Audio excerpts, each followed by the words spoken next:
Dogs are a naturally social species, so can live harmoniously together, but there are a few things to keep in mind when you're introducing a new dog into your household. When introducing the dogs for the first time, take them on a walk. A wide open space is ideal. If that goes well, walk them together back to the house and into the garden. Allow the new dog to explore the garden for a while before you let your resident dog off the lead. If you've got more than one dog, then it's probably better to introduce them independently. Don't leave valuable items around like your dog's favourite toy or bones for the first few weeks, just to avoid any conflict. And feed them separately too, so that they don't have to worry that the other dog's going to compete for the food.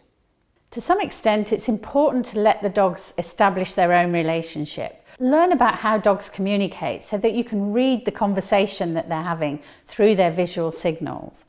It's important not to interfere too much when they're first establishing a relationship. If they become tense and there's some standoff and you're worried, then distract them in a calm and positive way. The worst thing you can do is to tell the dogs off though.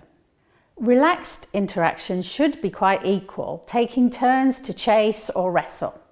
Look out for playful signals too. Dogs do a lovely play bow where their front end is down and their rear in the air, inviting the other individual to play. If you see that kind of signalling, then that's a really good sign.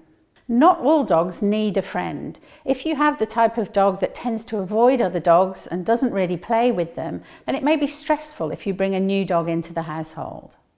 Some people think it's important to make their dog face their fear or to socialise them, but actually overwhelming them by putting them in close contact with other dogs is counterproductive.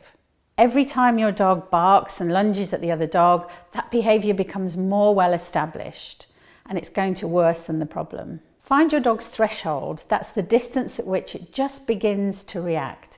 And that will vary between dogs. It could be the other side of the road or it could be the other side of the park. And then aim to encounter dogs only at that distance. That will enable you to reward calm behaviour. So all the time that your dog isn't reacting to the other dog, give it treats so that it builds a positive association with the presence of other dogs. It's inevitable that from time to time you'll come across dogs at a closer distance.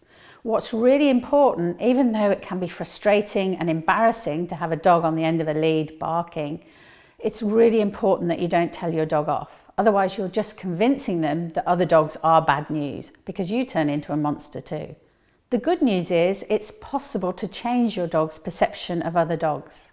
So if these simple measures aren't helping, talk to your vet who may be able to recommend calming supplements and refer you to a clinical animal behaviourist, someone with CCAB after their name.